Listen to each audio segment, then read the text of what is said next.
So I'd just like to welcome you all here today. It's just phenomenal to have so many incredible and experienced board directors and chairs, advisors to boards and supporters of women on boards joining us today. We have a lot of seasoned leaders that are joining us in this important conversation. And we also have some emerging leaders and aspiring board directors. So thanks for taking the time out in joining with us. I am going to just tell you all a little bit about Business Women Australia before we go on. We're actually a, here we go, that's more like it. We're a national community of female leaders actually across different industries, sectors and states. And for those of you who haven't met me before, my name's Lyn Hawkins. I'm the founder and the National Director of Business Women Australia. There is an urban myth that I'm based in either South Australia or Sydney. I'm actually Perth-based, but being national, a lot of what we do is focused on as much the East Coast as it is on the West Coast and everywhere in between. It's really quite a privilege to be heading up an organisation, a collective of women like this. I'd like to acknowledge that we are all meeting on sacred and sovereign Indigenous lands all around Australia. We're zooming in from every part of this amazing ancient country where Indigenous people have lived, danced and celebrated on for over 120,000 years in some parts of this country. I'd like to pay our respects to all Indigenous elders past, present and those who are emerging, and celebrate our Indigenous sisters in business, particularly at this time of harmony, which is a really great celebration of so much that has a really positive focus for Aboriginal people to be self-determined and for us to support Aboriginal people in finding their voice and raising their voice and working collaboratively to heal. Business Women Australia was really founded on this mission and vision to really create a community of leaders that collaborate, particularly raising the awareness and the visibility of females in leadership roles across industries, across sectors and across states. And it really has got that business focus. Quite interestingly, that vision was brought about by a bunch of women meeting together and really thinking about how do we connect the magic of business owners and entrepreneurs with employees, with directors, with executives, with professionals and high-level consultants, so that we have this sort of melting pot of experience with those areas of focus on leadership, very much on leadership and being champions of change and working on, you know, impacting on making the world a better place, as well as achieving profitability or not-for-profit for-purpose goals that we're focused on in our work. Business improvement is obviously a key part, but personal growth very much. Our view as leaders is that leadership starts with us. If I'm not focused on my own self-improvement, then how can I possibly impact and create organisations that are learning and nurturing and supporting others in their growth as well? Connecting is obviously a very key part of what we're about. Our values are very much the foundation of everything that we do. We spent a lot of time in 2015 thinking about the organisational values that we would have that underpin our behaviour. That was before we even started with our plan and who we would be really focused on and how we would do what we do. We spent a lot of time on looking at our shared values. And I hope these really resonate with you as leaders that have joined us today in this really important session on the critical strategies for boards. So there are great benefits that we provide in this collective, and it's an incredible platform. We have an amazing directory of women on the website that are financial members that support the work we do. And we really are amazed at the wonderful opportunities that we've had to partner with organisations like Fire Up Coaching.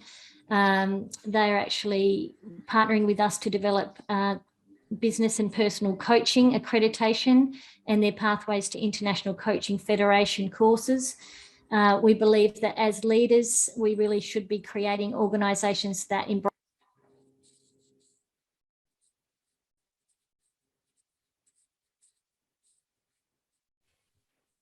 everyone in the organisation is heard and has an opportunity to participate in the future of the organisation.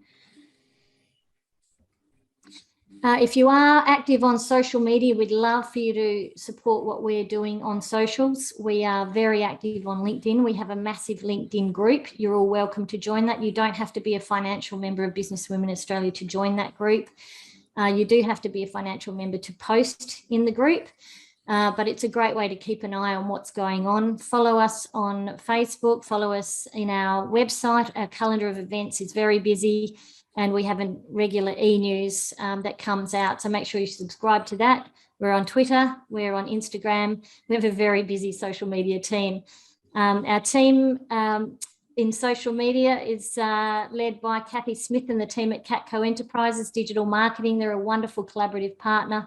Solo Accounts and the team under the leadership of Donna Dankett look after all our invoicing and deal with our lovely accountants who we actually have on today, Natasha Lee from LG Accounting Solutions, the team at Hawkins Marketing, and of course Intact Teams with Jessica Schubert, who designs our Lead the Future programs. Maree Cross, the podcasting queen, does an incredible job with the BWA podcast show. We have been recognised as the #1 podcast show in Australia for women in business, so we're very proud of that. Our favourite 3 Drops one happens to be from the Great Southern in Western Australia, Jo Bradbury. She does an amazing job and is looking forward, biting at the bit to get over east to do more wonderful tastings. We've been doing a few. We actually had one in Bunbury recently and was fantastic. And of course, the inspirational source, the wonderful Vita Carlino, who provides us a home in Inglewood, which is a great safe space for our courageous conversations, where we have very small but wonderful groups of females in leadership and entrepreneurial roles who mix together and really cover some quite incredible ground of truth-telling and sharing. If you are interested in joining as a member, we would love that. We are not funded by the government. Every dollar that is earned in BWA goes back into developing the programs as a social enterprise.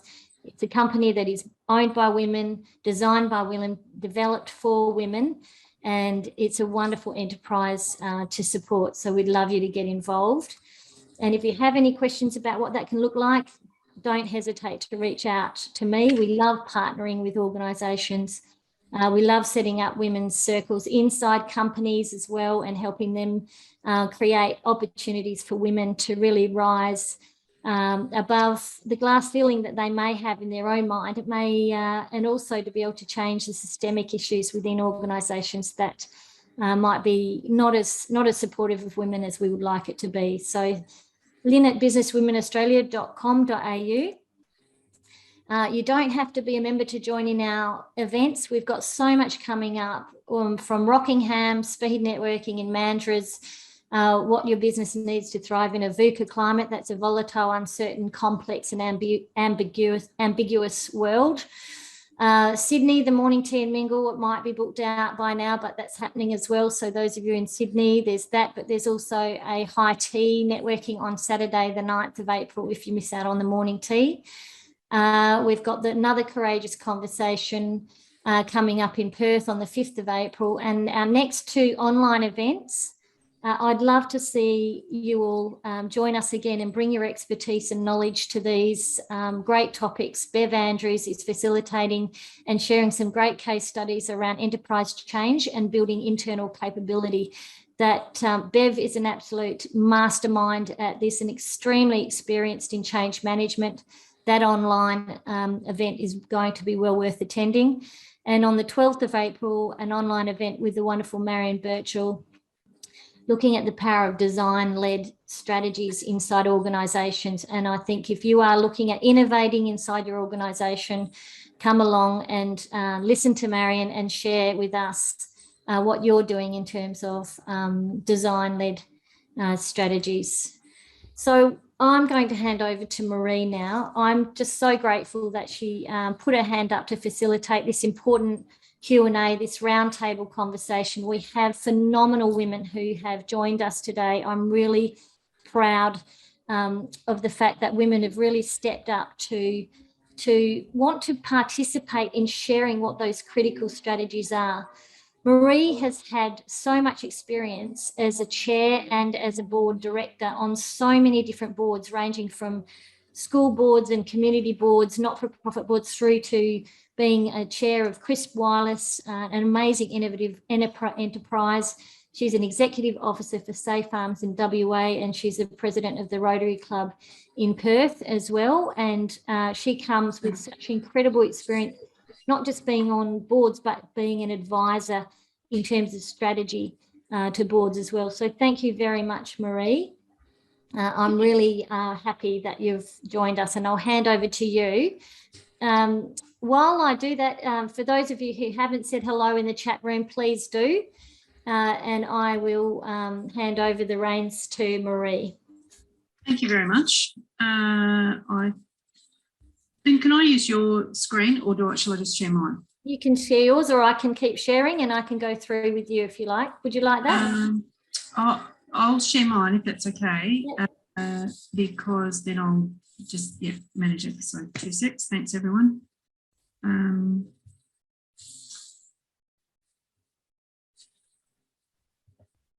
Right, here we go. Seen that one before. Just a little bit about me. Thank you, Lyn, and to Business Women Australia for the opportunity. I am really excited to be able to share some of my journey and also help facilitate this particular session. And it's amazing to have so many incredible people on board, and all women. Yay! It's some time ago I made a decision that I didn't. I suppose I actually really like being on board. So I jumped into things in a small place called Bremer Bay, which is where I went in my early 20s to be a farmer, and jumped into the community. I didn't have a first degree or a job to go to, like a teaching degree, and I went into a farming business, and we took on significant debt. So everything was really important, but I needed an outlet for the social in me, and I'm a bit of a social butterfly.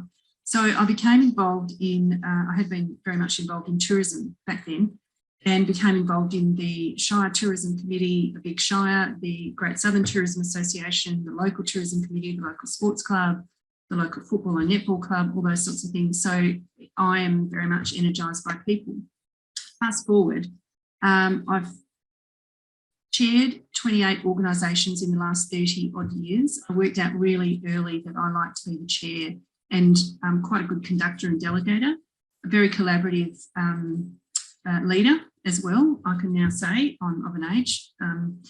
And what I worked out really early was that I can't do everything. I'd heard all those statements before and thought they were a bit motherhood statements, but I can't do everything. So the most amazing thing that we can ever do is find others that will help lift us as well, and I'll talk more about that later. I did my strength profile recently, a couple of years ago, and am now a strength facilitator. So that's so my key strength is legacy, which was really interesting. From a fact of everything I get involved in, I can't help it, it's going to be long term. So it really does fit well with being on a board. Lyn alluded to a couple of the boards I sit on now and have been involved in. I was chair of Rural Regional Women's Network here in Western Australia for a couple of years, and was excited to ensure that that organisation got significant funding to continue. It's a not-for-profit, and it reaches out to across all rural women in WA. And there are other groups not dissimilar in other states as well. I'm chair of Crisp Wireless and one of the co-founders of that, and we have fast and reliable internet that we stretch out across the regions. We are currently delivering to 12 shires regionally in WA and across about 30,000 square k's. Soon to be, we just won some significant state and federal funding. So by the end of 2023, we should be in 25 regional shires, mainly in the Wheatbelt area, and across 85,000 square k's. And for some comparison, the state of Victoria is just under 200,000 square k's. So we'll be almost half the size of the state of Victoria in our expansion and our network. My key strengths are governance, strategy and finance, and they kind of interweave, and there's not one area. It depends on where it needs to go and what it needs to do. So over time, I've recognised that those are my key strengths, and I now know that I can really enhance those. I can always learn something, and I love being involved with Business Women Australia events and also learning opportunities, because I will learn from others. If I learn one thing, then I'm very, very happy about that. So it's a little bit of a snapshot of me. Happily married after 30-something years and 3 kids as well. So the issues facing boards, I did a bit of sort of searching, and I'm the kind of person, I'm a really curious person. I do believe in the water cooler chats, a little bit difficult if you're on a board, and to have those water cooler chats with people in the organisation. And also you've got to be really careful when you're on a board not to get involved in the operations. So boards generally will have the strategic direction and set the strategic direction of an organisation, and then assist and support and direct the operations. And some of you are on boards, some of you may be in operations, and it can get a bit blurry at times, especially if it's a small organisation. But if you take that step back and ensure that you, in your own mind, are clear about that, then I think it's really, a really good thing. So Lyn and I had a bit of a chat earlier, and we're going to go into some breakout sessions in a moment with some key questions.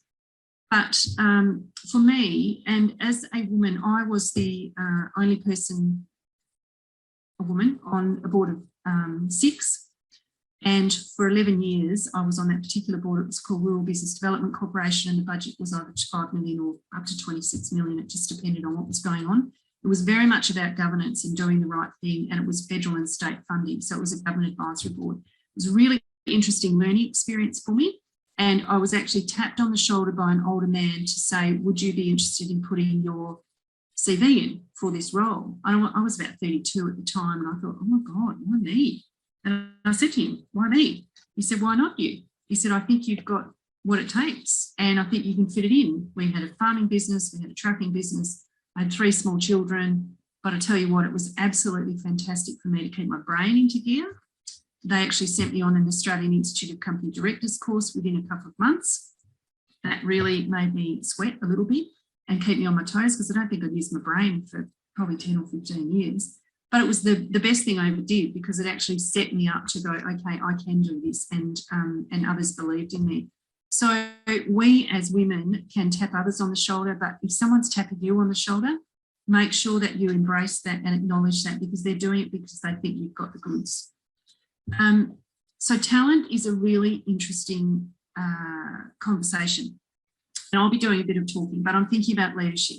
So organisations like Business Women Australia provide the opportunity to be in a pool, I suppose, and people do look at your CV, they do look at your memberships. So you might be, I'm actually a fellow of the Australian Institute of Company Directors. You have to have a certain amount of money that you've managed to get that. That's the simplest way to explain that. I'm a fellow of the Australian Institute of Management. I'm a premium member of Business Women Australia and various others. And what that does is help me acknowledge, but also learn more from other places. Are you a skills-based board? You don't want to have a skills-based board if it's all too technical. So you might be better off having someone that's got 85% of the skills. You can always train them up. But if they've got a really good attitude, then you're halfway there as far as getting someone who will bring in benefits. So also something to remember is, can you bring in marketing? Can you bring in finance? Can you bring in legal opinions? And not necessarily have all of that on your board. It is very helpful to have all those, by the way, but sometimes you can get both with various board members. Globally, we are in a state of flux and there is a lot going on. The trends, supply chain issues, there's wars going on, COVID's happening all around us, and internationally, travel is disrupted. We're still right in the middle of all of this. So I do think that there's global disruption going on.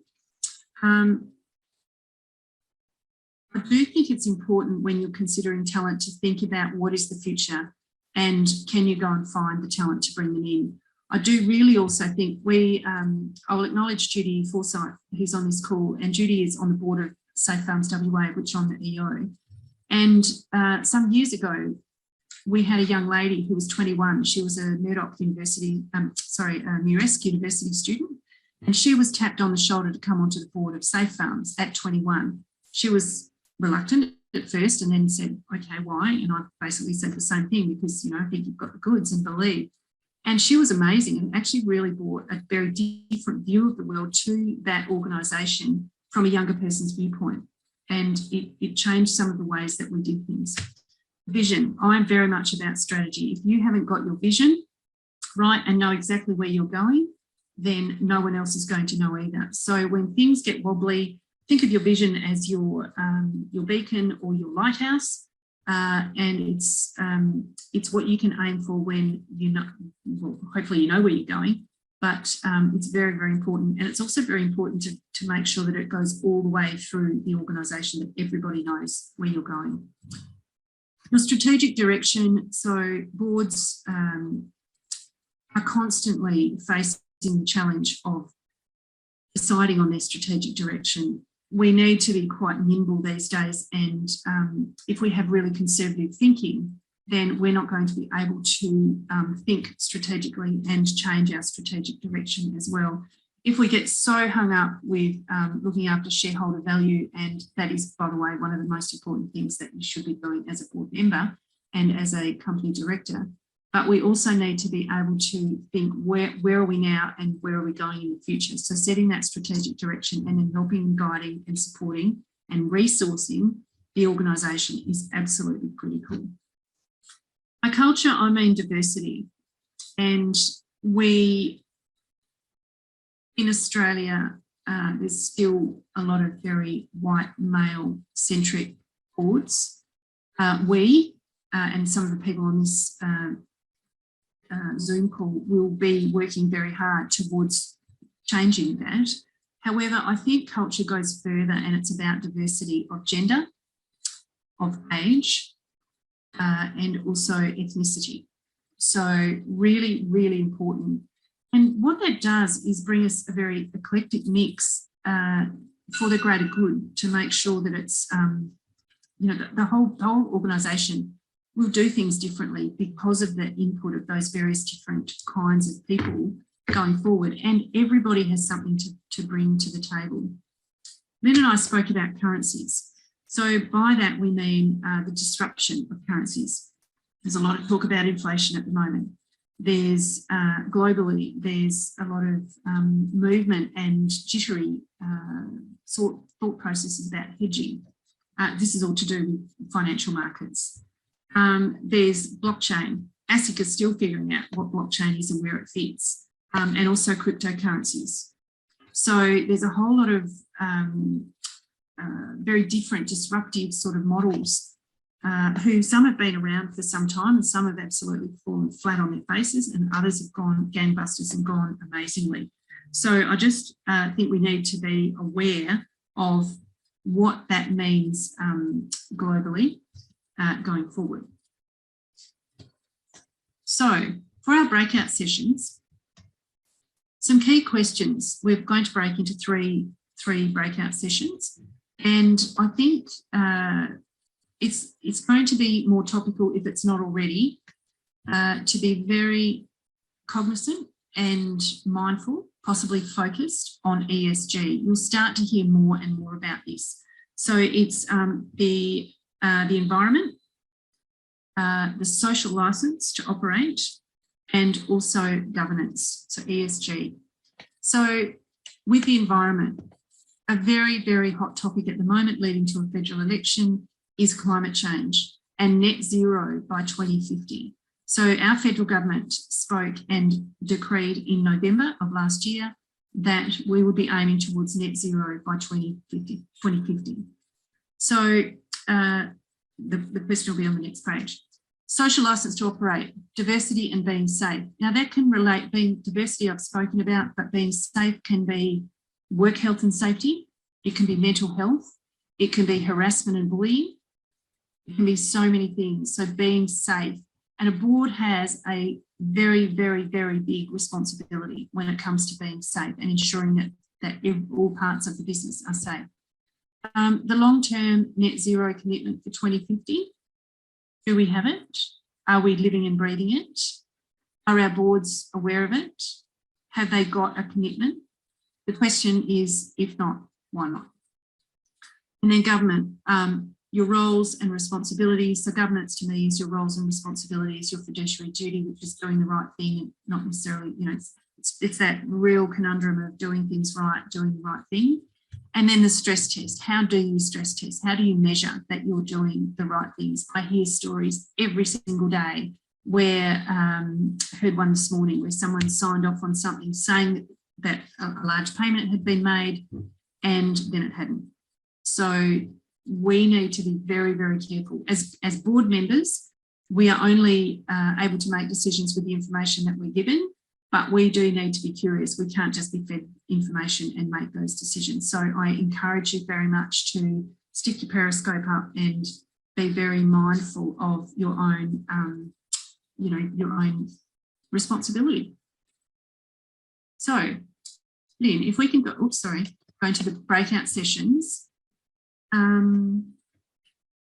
Question 1, and it's to do with the environment. Sorry about the twitchiness there. How can we influence reducing emissions in our organisation? So at the moment, it's 2021. We've got 19 years to get our act together. 19 years can go like that, but it can also sound like a long time. I have a 20-year-old son. So in some ways that's, you know, a whole lifetime, but then again, 20 years, if we think that what were we doing 20 years ago, it was like yesterday. So how can we, so the questions, and for each of you in your groups, what I'd really appreciate is if you can come back with at least 3 dot points. In these sessions, we get really interested and excited and finding out who's who in the actual call. And please do take the time to share your name, where you come from, state what you do in a real snapshot. So if you can break that down to 1 minute, that's pretty hard. And then what I'd really like you to do, and certainly with Lyn as well, come up with 3 dot points. How can we influence reducing emissions in our organisation? If you want to go higher and go state, national, global, please do so, but just maybe clarify those. And it might be you can do one thing in your organisation and the rest are something else that we, and this conversation can help towards, is influence that at a higher level and at a political level. Thanks, Lyn. Okay, thanks very much, Maree. That's awesome. I'm going to actually randomly put you all into breakout rooms. I have a lot of amazing women who have agreed to take on some facilitation roles. So thank you. You will be able to volunteer in your groups to be the spokesperson of your groups. Thank you, ladies. If you have someone in your group who hasn't got an official facilitation role, you happen to be in one of those groups, I would love for one of you to step up and take that role. So that might be the first thing that you do. So I'm basically going to create rooms with 5 to 6 participants per room. And you'll have a good sort of 4 minutes, I'd say, in there. And I really think it's great. We do have a few ladies that haven't been able to stay on, but there's plenty of us to get some really incredible data together and have some great ideas on these topics. So the question that you'll all be talking about is to come forward with some 3 great ways of influencing and reducing emissions in your organisation. I'll be opening the rooms now, so join.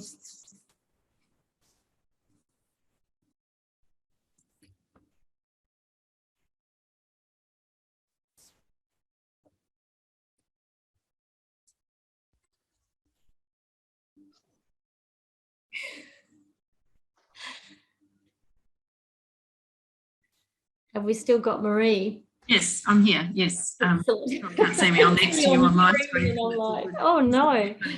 Oh, we had a really Okay. good session. God, I've got some really cool ideas, but I'm not going to, I wasn't talking a lot, I wasn't facilitating worthy. So I'm going to drop Pia in if you want to get started then. And Pia Tersnot was our scribe, or volunteered at the last minute to summarise. Lucky that I took notes, Maree. Thank you for that. You keep some just in case, but I don't want to do it. Look, we came up with some very short but very good discussion around, first of all, really measuring. If you can't measure it, you can't really change the dial. So being cognizant of understanding where our carbon footprint sits within an organisation, and then taking it to the next level as to we're looking at supply chains as well. So don't just leave it within your own organisation, but actually start influencing your suppliers. And adding to that was also, from a board perspective, making sure that the team and the organisation's got the budget to deliver against it. Budget in terms of money, but also in terms of resources.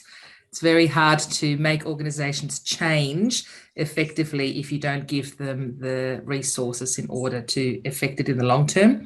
And other suggestions were around single-use plastic, being very cognizant about where that's used in an organisation, and role model through behaviour. And that goes through to waste management. How do we understand and deal with our waste recycling, and even right down to travel. So one of the upsides around the pandemic is that we're able to do Zoom calls a lot more, which means that our carbon footprint as far as cars and transport is reducing. So again, measuring that from an organisational perspective. Did I forget anything, Maree? No. Brilliant. Very succinct, and I've captured it. So I'll try and type in what everyone's saying in a succinct way. So that was brilliant. Thank you. Go, Lyn. Or next group. Yeah, group 1.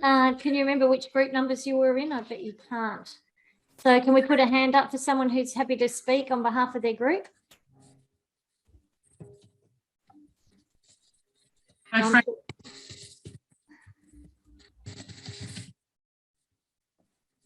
Sarah, are you happy to go ahead, and I'll share the document we came up with?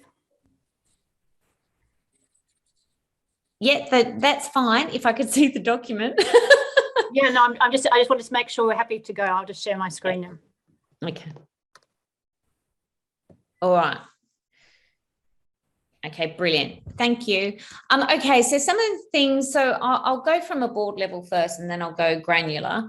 From a board level, we looked at, again, needing to understand current emissions, how we contribute to it, what are our targets, and increase staff awareness, so that it runs through the whole organisation. Again, touching on, it needs to be mandated that it is part of the strategy just going forward. It's really important that that's just mandated. Now, it's part of the strategy, budget is applied, and measurements are in place. In regards to how that works through the workplace, it's down to recycling, using more digital, looking at, our existing workspace, and what that landscape looks like and where we can go to improve it. Looking at, again, around travel, which has already been mentioned. Do we need to travel? We live in, we have been living COVID, so we can do everything remotely now and work remote. Some of the other things that some organisations are doing, mine in particular, is discounting interest rates. I'm in the agricultural industry. So, with farmers, we look at our financing ability now at FBN in America, and we're really helping growers understand their current carbon footprint by tracking them, and also with some of their farming operations delivering a discounted interest rate. But touching on the supply chain again, which was spoken about prior, there's a lot of industries being, the diesel, crop inputs, fertiliser, chemical, that some of those organisations are trying to become carbon neutral, so that when growers go out and purchase those inputs, that their farming operation is becoming carbon neutral. And then looking at the carbon space and the carbon footprint of farmers, tracking them, giving the ability to see how many carbon credits they're, creating, and if that's offsetting their emissions, and if they can sell them into the open market. And then the energy space, looking really at solar and hydrogen and how that will play a role going forward. And then looking at assessing the investment with climate change lenses going forward for an operation. So, looking from a strategy point of view, where are we going as a business and what are we willing to invest in? That's it. Thank you, Sarah. Well done. And congratulations if it was Tani or whoever captured all of that down. So I took a screenshot and I'll send that to Lyn. So that's absolutely fantastic. Do we have another person? I think I saw Freya with a hand up. Oh, Esther, over to you. So I'm happy to share a bit of what our group discussed. I think Karen talked about, sustainable energy and their organization using energy audits, which I thought is a really good way to track. Have you actually improved, and reduced your carbon footprint year on year? And looking at, using different types of energy from like renewable energy sources, which also goes back to, your supply chain. The second one that we talked about is digital workflows, because now, because of COVID, there's less travel, which is good in a sense. But also, how do we really, improve people's productivity and still make our staff feel that they're connected, to the workforce? So you want to have a connected workforce whereby they are empowered to deliver and empowered to do their work with the digital workflows, which reduces all this paper printing. I remember when I was in a big organization, paper printing was a huge problem. And, that's a good way to, the digital transformation projects and initiatives that we see in organizations are actually helping to move that change and reducing less of the tree cuttings. And the third one, which I thought was really good, mentioned by Julia, is to really, encourage some of these big super funds, right? Or even, the self-managed super funds and investors to look at really backing these companies with this ESG impact. Traditionally, in Perth, and I've raised capital in Perth and raised capital overseas, I can tell you it's really, really difficult in WA, when most of the investors are like, I only invest in mining stocks and property. So and the risk profile, and anything else is like, oh no, we just don't touch those. But, when we actually educate them to look at the bigger picture, that's when we can create a movement of people really, backing businesses for good.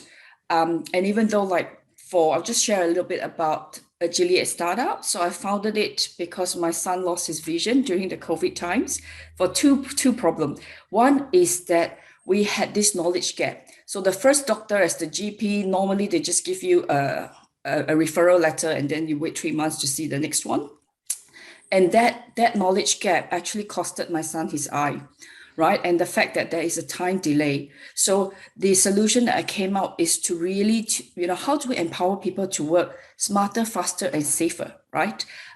With technology, with artificial intelligence and extended reality. So that's when I really think that, moving and I've actually found, I'm a foundation partner for Venture X. So Venture X is a not-for-profit founded by women to also, and I think Pia is here, Pia can talk more about it, but to also really educate our communities to back, female founders and back businesses for good. I think there's a real lack of education where people just think that, oh no, it's very safe to put our money in property. It's better to just put our money in mining, which actually has a huge devastating effect on our environment. So what are people doing about this? I think it's really time that we create that movement to change the way people think and the way people invest. Anyone from my group who wants to add on?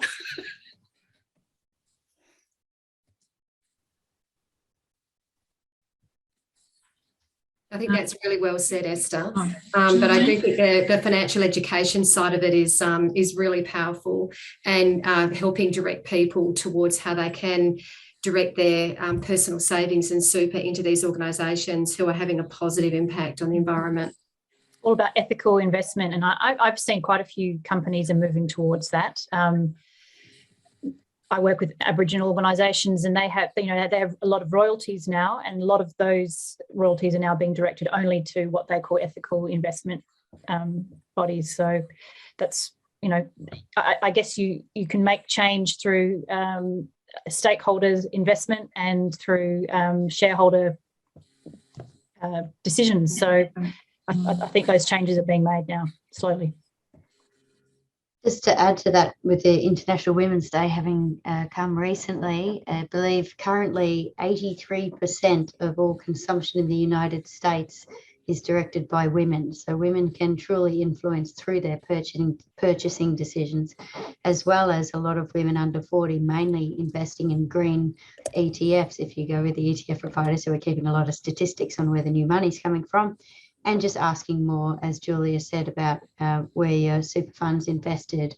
So again, looking in depth, just because something is labelled green doesn't mean it is, but being able to actually use that huge purchasing power of $20 trillion a year that we have, and not investing or not buying products from companies that aren't echoing our underlying wish for better environmental decisions is key.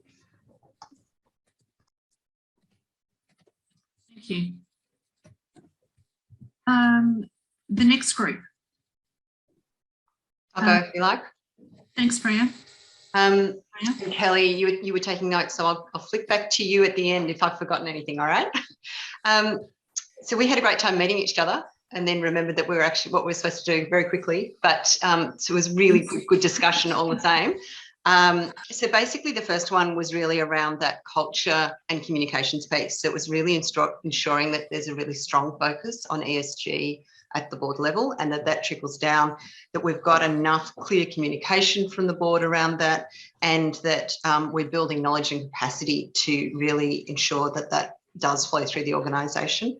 One of the comments was that even just one board member not being on board with ESG or what climate change was about could actually throw it. So having clear understanding about how climate change is working and the science behind that is also really critical. Another piece was the alignment of strategy. So efficiency in particular was mentioned, but making sure that you can generally find key areas that totally align with your strategy and support your strategy. And if you've got that alignment, then it's a natural place for you to play and really make a big difference. BHP, for one, really specialises in that. They've got several key areas that they are really focusing on, doubling down on in the ESG space. But one of those, for instance, is climate change. And their argument is they've done the scenario modelling, they've done all of they've crunched all the numbers, and they've already pivoted to areas such as rare earths. And they now know that the faster that we move globally to the Paris targets, the faster that we all move, the better for BHP. So it aligns with their shareholder values as well, and their own fiduciary duties, but totally aligns with what's actually good for the world as well. And they do that on cultural heritage, Indigenous issues, and they also do that on diversity and inclusion because it provides greater productivity for them. So that alignment of strategy piece, I think, is really important and was raised, in that efficiency overall for the business. And then I think it's, working with issues like we were just talking about before on capital, where do we spend, where do we invest, what do we think, what are we doing with our dollars, but also our influence on others. And I think that comes back to that whole scope 1 versus scope 3 piece. How do we influence our own emissions and what can we do in that space? But also, how can we put pressure on those who are our customers or our clients or our bankers, our lenders, to actually do the right thing as well? So I think they sort of really sum up the 3 key areas that we were talking about. Kelly, anything else you wanted to cover? No, that was really well summarised, Freya. The only thing was I do recall Maree as an extension of the conversation piece around the influencing other members of the board who may or may not be on board, so to speak, in terms of the ESG piece and how that influence might work. I know that Maree spoke about that piece, so that was just that extension on that. For sure. Thank you. Thank you. Fantastic, thank you. So that's, I think, 4 groups. Is there another person who would like to share? I can go. I don't know what our group number was. Far away. Well, we took a bit of time to kick off, but we were focusing really rather externally to our own board position and our own business position in terms of, obviously, we have to have our own pathway within the organisations to lead to net zero. And then we looked, just like the last speaker who summarised there, we were focusing more on a little bit of the confusion around net zero from a public perspective, from all the different dates that are bandied around, 2030, 2040, 2050. So within your own organisation, yes, fine, it's a bit of a more straightforward process so long as everybody's on board. We saw a role for organisations, particularly boards, to lead the charge, to try and galvanise the stakeholders of a particular business into action. So that would mean that the customers of a business, employees, different clients, the public in general, how do we galvanise everybody towards a goal? Politicians mostly will respond to public opinion. So actually it's the public that are going to drive this with our help. So boards playing a very key role. It's up to businesses to lead the way as they usually do. And one of the big issues we found around the whole thing was transparency. So it was a key word, if you like, around what we were discussing. So transparency around the time frame, around understanding just what it means to individual business groups and people to try and go towards a net zero target. What's in it for them? What does it mean to them, and how are they going to engage? They want to engage in the best way possible. They don't want to go broke in the process. There's a big education component around that. So we were looking mainly from, I suppose, more of a global perspective around what it is we're trying to understand and then what our role plays in that, if that makes sense. It's much more in depth and probably just outside a company's own goal or policy within their own organisation, is the way we were discussing it. Does that make sense? Thank you. Do we have any other groups? I wasn't sure how many we've got. We had one more. We were group 3. Go Naomi. I'm going to condense ours right down, but I must give credit to Kira, who was our environmental consultant in our group, who gave us all the insights. So I'm going to summarise everything that Kira said into 3 key points. If we are wanting to influence emission reduction, then we should be understanding materiality within the business. Where is it that we do have emissions and environmental, I guess, hazards and aspects. Part of that also was, and sorry, I can't remember the lady's name who brought it up, Anna, I think it might have been, around trust. And I guess there's a piece there, it was mentioned earlier, so I won't focus too much, is that you need to stay curious as a director and keep asking questions in that space. Point 2 was around company values. Is environmental harm or environment, looking after the environment part of your company values? Is that set within your strategy? So we talked about strategy earlier. And also not only just strategy, but risk appetite. If you are a highly regulated company that does have environmental exposure, what is your risk appetite? And the third one then is action plan. So whether that's your strategy or an environmental action plan, and having KPIs and measuring that, which I think pretty much sums up what everyone has talked about. Well done, because I think you actually nailed it. And I'm just finishing typing. Thank you, Naomi, and thank you to your group that came up with those. There's some really rich information there, and it's the eclectic mix of here, and then we can, we kind of brainstorm and grow on each other. And it's really important to spend those few minutes in the beginning of each breakout session to find out who's who in your room. And then all of a sudden there'll be expertise there, expertise there, expertise there. And I think we can all, if you're not connected on LinkedIn, get on LinkedIn and, do a screenshot of this today, this one, and there's 2 pages of this. Get on LinkedIn and connect, because you just never know when you might need one of us and we might be able to help you. There doesn't need to be money involved, and be if it's your business, it doesn't need to be. It's actually that phone a friend.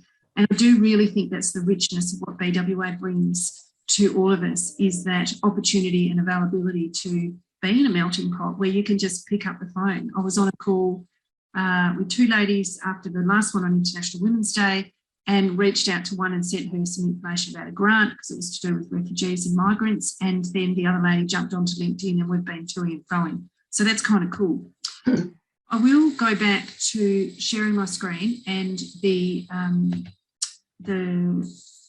question. Karen has her hand up. Oh, I beg your pardon, Karen. Yeah. Sorry, I didn't want to necessarily delay this session, but I just wanted to make people aware, if they weren't, that the ACCC has started to clamp down on greenwashing, which is something that's really important. So, if you're going to, they're acknowledging, I think the discussion we've had is that people do want to invest in, this ethical investing is taking off, and people want to be able to invest in companies who are looking after the planet, but you have to be able to substantiate your claims, I think is what they're saying. And that unsubstantiated claims around your environmental performance or your future environmental performance that is misleading is going to be something they're going to be targeting. So, it's great to be considering that, but you also need to be able to demonstrate that you can live up to what you're saying in your marketing material. I'm just writing into the chat. And as a board member, it's your fiduciary duty to do things right and to do the right thing. So absolutely gold. Thanks, Karen, for sharing that. I've written in there, and the words were Karen's, of greenwashing. I'm going to be doing some curious Googling after this as to what that actually means. Thanks, Pia, for joining in, and others that have left a number of times. During the course of the day, and it happens, we're all busy. So I will go on to the question 3, because we kind of answered question 2. And, what should a board measure, thinking the balanced scorecard? To me, the balanced scorecard is very much finance, business processes, customer relationships, and organisational capacity. We all touched on those in some way or another. So fantastic. And I'm also noticing the time. So are there 4 key innovations that organisations can do now to prepare for 10, 15, even 20 years in the future?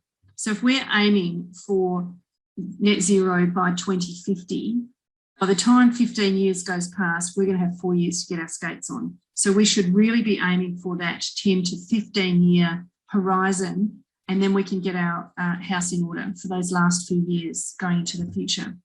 Now, what I'm sort of thinking is, it might be part of that balanced scorecard sort of thing, where it's the finances, business processes, relationships, organisational capacity, education, growth, all those sorts of things. But if we can come up with 1 or 2 in each of our breakout sessions, that would be great. If you can come up with 4, and if either a different person can facilitate, or sometimes if it's not broken, don't fix it, go back to who was doing the facilitating in your group, and some people have left, maybe someone else can scribe. It's really important, but also this is an opportunity to step up and allow your time to shine as part of this this whole webinar going forward. So if we can do the breakout sessions, please, Lyn. Can I recreate them, because we've had a few where there's only 2 or 3. Yeah. So I'm going to mix you all up again. It gives you a chance to meet other women as well. So I'm going to recreate the rooms, and then I'll pop you all in those now. Thank you. Okay, and again, you'll have to choose someone to volunteer as a scribe.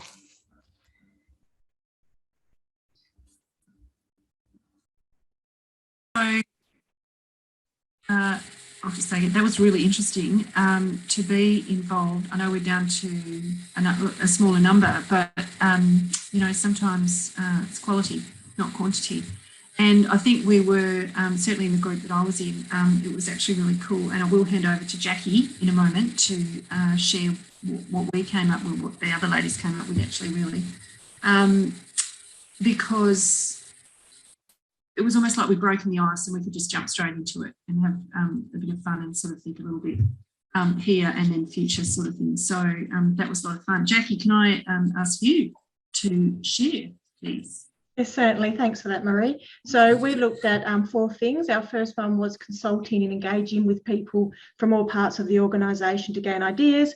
So that also includes opening and creating new communication pathways. And if we use people, include people to develop change, policy, the vision, etc., we know that's good for change management. It helps with buy-in and makes that change management more effective and efficient. Our second one was we did revisit measuring and understanding impact. So what is our biggest carbon footprint? And within that, we were given 2 really good examples. So one of them was where an organisation found their biggest footprint was electricity. So they've now gone into a power purchasing agreement that includes green power.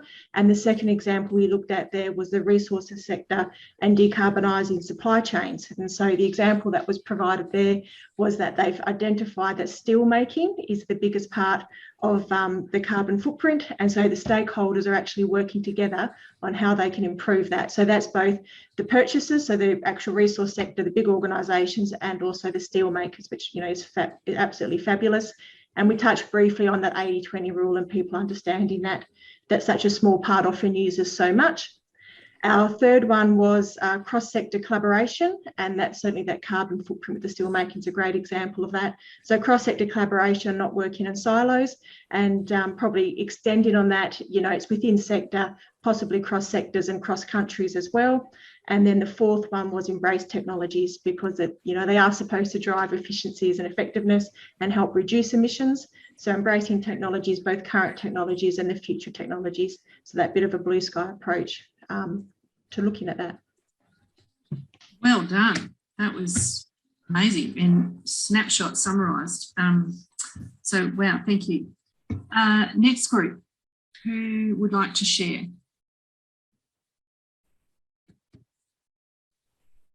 Go, Freya. Thank you. Is that all right, everyone? Or anyone else can jump in. We had an amazing group. I'm enjoying this networking. It's fantastic. It's meeting some very interesting people. So our group really focused on, we had four key things, or 3, with the first one having a part A and a part B.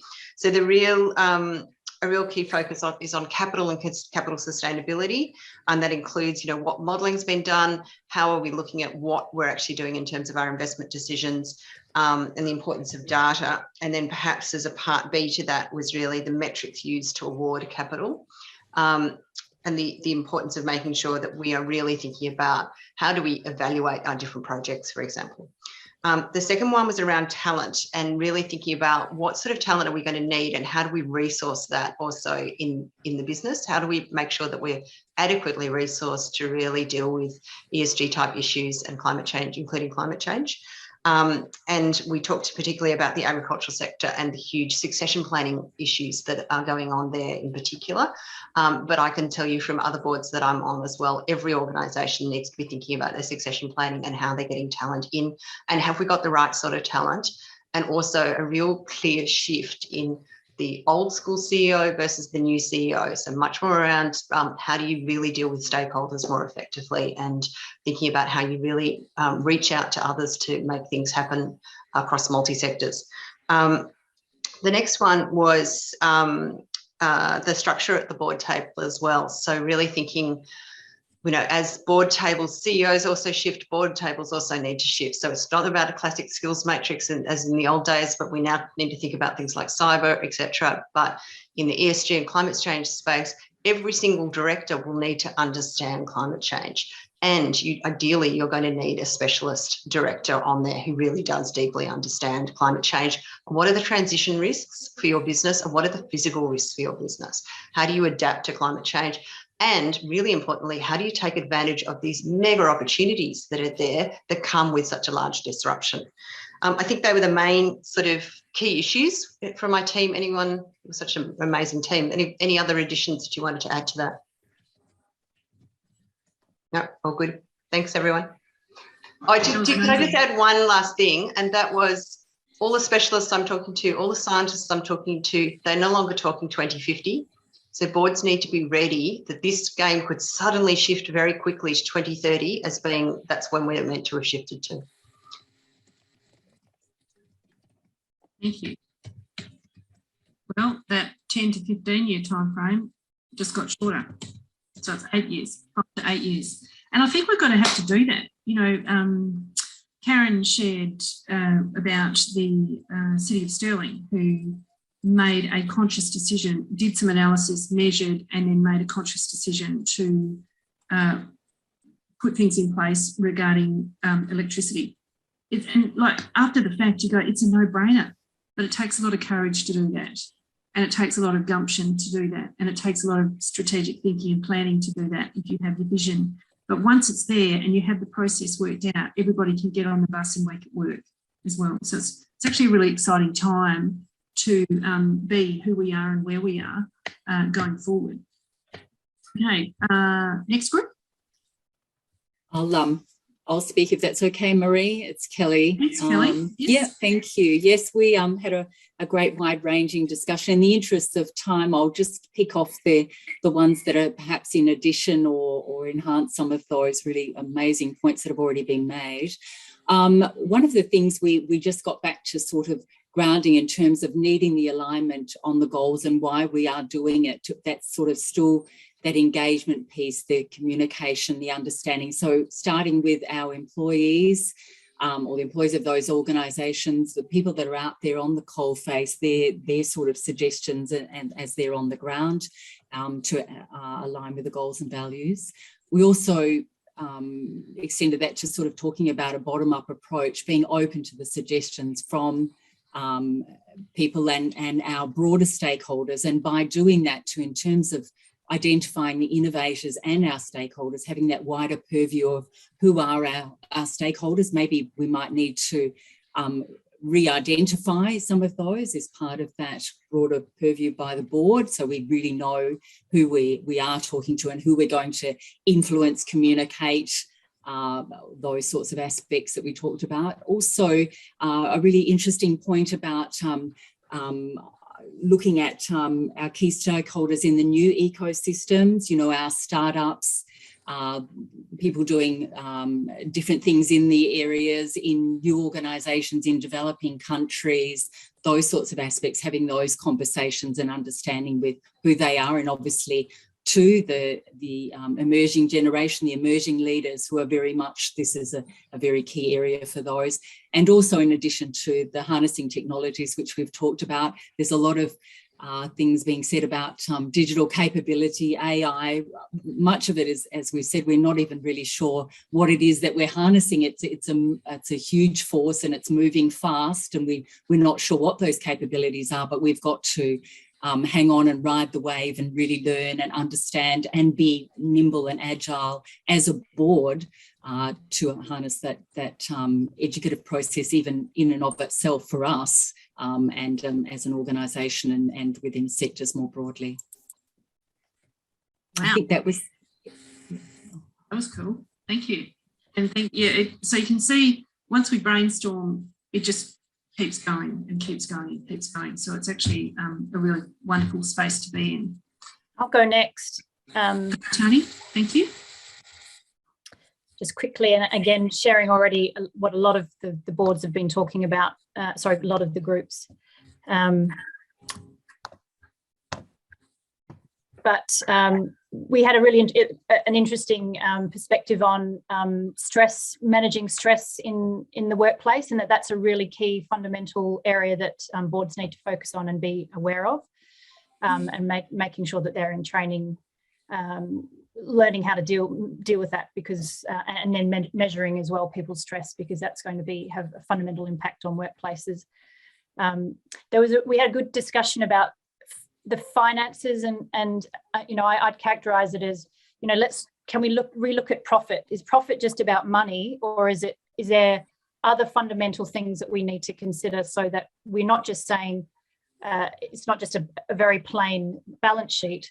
There's lots of other fundamental things that are looked at as a board, so that you can be seen as a successful company, even if it's not all about profit. And obviously that's about selling it to the shareholders as well. Addressing redundant processes, you know, again, I think a lot of people have already picked that up. It's this digital transformation. We need to be agile. We need to be making people more efficient, or helping people to be more efficient. Looking at the supply chain, is that aligned with quality control? Looking at the competitive online environment, there's new ways of working, transforming visions, that sort of thing. Tracking the financial matrix next to the ESG project. So what's the cost and the investment, and then what is the outcome in terms of ESG, and making sure that that's at the forefront of thinking. Was there anything from my group that was that could be added to that? It's very comprehensive. Thank you, Tani. And fantastic that it's all typed as well. Yeah. So let's get a copy of that and send to you as well. Tani, if you could. I'll just send the whole thing. Yeah, thank you. Do we have anyone else? Is that all of the groups? I think there was sort of 4 or 5, 6, some in some. I think we heard from everybody. We have one more group. Go for it. And half of us are left, so I'll take over. So Stacey, who left, she raised engagement like everyone else has. From my perspective, I talk about that being a people-centered approach. So to add another terminology into what was already spoken about. Judy and Amy talked about education, and I think an important part of that is it's not engagement and onboarding and that initial education piece and that ongoing education within your business, but it's also that knowledge capture and knowledge transfer. How are we going to handle our aging population in the next 10 to 15 years, and the handover of that critical and vital knowledge that those workers who will be leaving us in that time. Anita B talked about taking a broader perspective. I wrote down here, you know, when you do your environmental scan and you're going into your strategic planning, is to look at, you know, beyond what you would normally, beyond your little sphere or your locality, and look at the broader industry and perhaps globally what's happening in that space, to understand where your, you know, environmental forces are coming from, what you should be focusing on. And the last one, given that I'm the safety person, for me, it's really about safety capability. So just to touch on what Tani talked about there around psychosocial. So there's a whole, when we talk about safety capability, we talk about our systems, so our management processes and systems and our technology. We talk about our customs and our culture, what are the practices, and we talk about people, education and skill. So when we think about psychosocial, what are those cultural norms that we may need to address, and what are those things that we want to highlight and really encourage in our workforces and our workplaces. That's it. Fantastic. Thank you. Wow, Lyn. I bet you're going to have a bit of fun here. Well, that's right.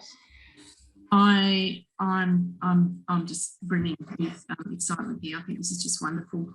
And Kerry Nobes has got a hand up. Kerry, I just wanted to have one quick throw in there, is that in terms of innovating, a lot of the time for businesses I work with, it's the allocation of time for people to actually spend on innovating, because we get too busy doing, and priorities get, it gets dropped to the lower end of the priority. So actually giving time, and if that comes from boards, then it filters down that that's a worthwhile thing for people to do, to have that brainstorming that we're doing here, but to do that right through your organisation.